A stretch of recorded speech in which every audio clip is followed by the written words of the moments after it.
Assalamualaikum warahmatullahi wabarakatuh.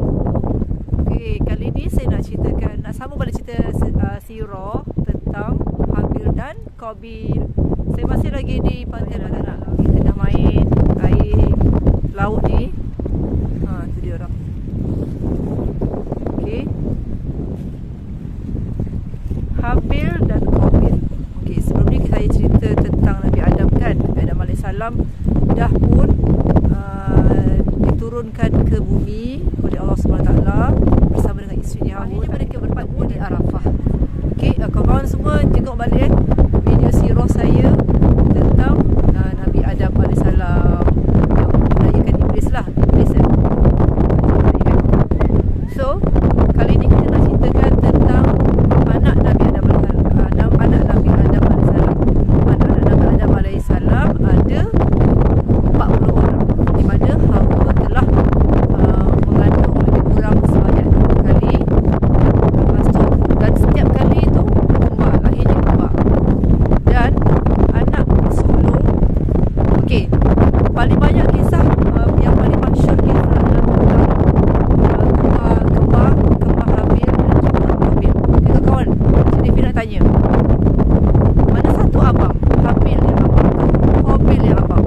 Qabil yang abang ke Habil yang abang? Mana satu? Kawan, pergi cek sekarang. Okey, kawan, mana satu yang abang? Habil ke Qabil? Dah dapat? Okey, yang abang dia adalah Qabil. Qabil pasangannya adalah Iklimah. Okey, pasangan ni kedua-duanya cantik dan handsome. Okey, dan satu lagi pasangan adalah Habil dan Labuda. Okey, hiduplah mereka ni bersama-sama kan, anak-anaknya Nabi Adam AS, Hawa dan anak-anaknya elok-elok. Lepas tu membesar, anak-anaknya pun membesar. Jadi adalah naluri untuk berumah tangga. Jadi Nabi Adam telah mendapat wahyu yang mana supaya masa tu boleh syariat kahwin dengan adik-beradik. Jadi Allah telah perintahkan supaya kahwinnya bersilang. Maksudnya Qabil akan berkahwin dengan adik Habil, Habil akan berkahwin dengan adik, Habil akan berkahwin dengan adik Qabil. Jadi dalam isu ni Qabil dia tak setuju, dia tak puas hati dengan apa yang telah ditentukan tu. Sebab adik dia Iklimah lagi cantik daripada adik Habil. Jadi dia tak puas hati. Jadi dia tak nak lah, dia tak nak kahwin. Dia tak nak kahwin, dia nak kahwin dengan pasangan dia juga. Jadi Nabi Adam AS telah dapat wahyu, di mana kedua-dua anak-anak Nabi Adam ni, iaitu Qabil dan Habil, kenalah mempersembahkan korban. Mempersembahkan korban di sebuah bukit lah, macam tu. Korban yang terbaik. Jadi sampailah ketiganya. Okey, sebab anak-anak Nabi Adam AS ni, yang si Qabil ni dia bercocok tanam, dia bertani, macam-macam lah dia punya hasil pertanian tu. Manakala Habil pula menternak kambing. Okey, jadi sampailah pada tarikh untuk mempersembahkan korban tu di sebuah bukit. Qabil telah memberikan Habil telah mempersembahkan korban yang paling baik, iaitu kambing yang paling baik, paling elok. Manakala Qabil pula, jangan confuse ya, Qabil Habil.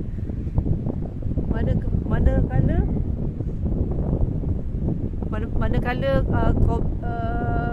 Qabil pula telah memberikan tanaman yang busuk-busuk, yang dah tak elok untuk disebabkan kepada Allah. Jadi diceritakan akhirnya korban Habil telah diterima oleh Allah SWT. Dia macam cahaya tu datang turun dan mengambil kambing yang dipersembahkan oleh Habil. Okey, diceritakan kambing tu disimpan dalam syurga dulu. Nanti ada peristiwa yang lain, tak silap peristiwa Nabi Ismail nak disembelih tu. Jadi ditukar dengan kambing tu kan. So itulah maknanya Allah telah terima korban Habil. Jadi Habil boleh berkahwin dengan Ikrimah. Jadi perkara ni buatkan Qabil rasa sangat tak puas hati. Kakak saya dah panggil balik. Cepat. Tengok kawan, budak-budak tu. Okey, jadi dalam kes ini sebenarnya Qabil dia tak puas hati. Satu hari Nabi Adam AS telah diperintahkan oleh Allah SWT untuk pergi satu tempat lah, di Mekah, ke Mekah. Jadi Nabi Adam telah memberikan amanah kepada Qabil untuk menjaga keluarga adik-adiknya semua. Sebab Qabil ni anaknya sulung. Jadi dah puas ke? Jadi Qabil pun menerima amanah tersebut. Satu hari tu, bila masa tu Nabi Adam tak ada dekat rumah lah. Jadi Qabil telah berjumpa dengan Habil. Qabil tak puas hati. Okey, ini tertulis dalam surah Al-Maidah. Surah Al-Maidah ayat 27 hingga ayat ke-31. Kawan-kawan tengok dalam tu Qabil kata dia tak puas hati dengan Habil. Habil ni sebenarnya anak yang kedua, anak yang baik, anak yang soleh. Dia sangat penyabar. Dan dia walaupun Qabil marah dan tak puas hati dengan dia sabar, dia tak marah. Dan Qabil kata dia akan bunuh, dia sanggup bunuh Habil kan. Tapi Habil cakap, Habil nasihat dia, jangan macam tu. Korban dia ni diambil sebab dia beri tu dengan dengan mengharapkan redha Allah, dengan takwa dan penuh keimanan kan. Dia nasihatkan Qabil, tapi Qabil tetap marah juga. Mungkin masa itulah ya iblis menggunakan dia punya bisikan-bisikan tu untuk menghasut hati Qabil ya, supaya tak terima, dia tak puas hati juga. Diceritakan Qabil ni iblis sebenarnya telah menghantarkan satu macam cara idea macam mana Qabil boleh bunuh Habil. Satu hari tu ada burung tu dia bergaduh-gaduh, lepas tu batu tu terkena ni salah seekor burung dan burung tu mati. Jadi Qabil dapat idea daripada apa yang telah dihantar oleh iblis lah, burung-burung tu kan, untuk membunuh Habil dengan cara menghempaskan batu kat kepala Qabil, kepala Habil. Okey, tapi ni riwayat ni dia ada macam-macam, ada beberapa riwayat. So ini riwayat yang paling masyhur lah. Riwayat paling masyhur mengatakan Qabil tumpak batu kat kepala Habil. Okey. Jadi satu hari tu tengah Habil tidur, Qabil hempakkan batu dekat kepala Habil. Dan akhirnya Habil pun mati, meninggal dunia. Okey. Jadi bila dah meninggal dunia, okey, ini adalah kematian yang pertama lah. Kematian pertama. Kau bayangkan ya, anak Nabi Adam sendiri, anak Nabi Adam yang sulung dengan yang second. Maknanya iblis dah ambil peranan masa zaman Nabi Adam di syurga. Lepas tu anak Nabi Adam pun jadi mangsa hasutan iblis. Jadi kalau zaman Nabi Adam dah ada iblis, dan iblis dah berusaha kan untuk menjalankan misi dia menghasut manusia, apa lagi zaman kita ni yang dah lama kan. Dah lama. Jadi hati-hati dengan, ini pengajarannya lah, kena hati-hati dengan bisikan iblis. Iblis ni benda-benda yang buruk semua tu memang iblis punya ni daya untuk menghasut kita semua.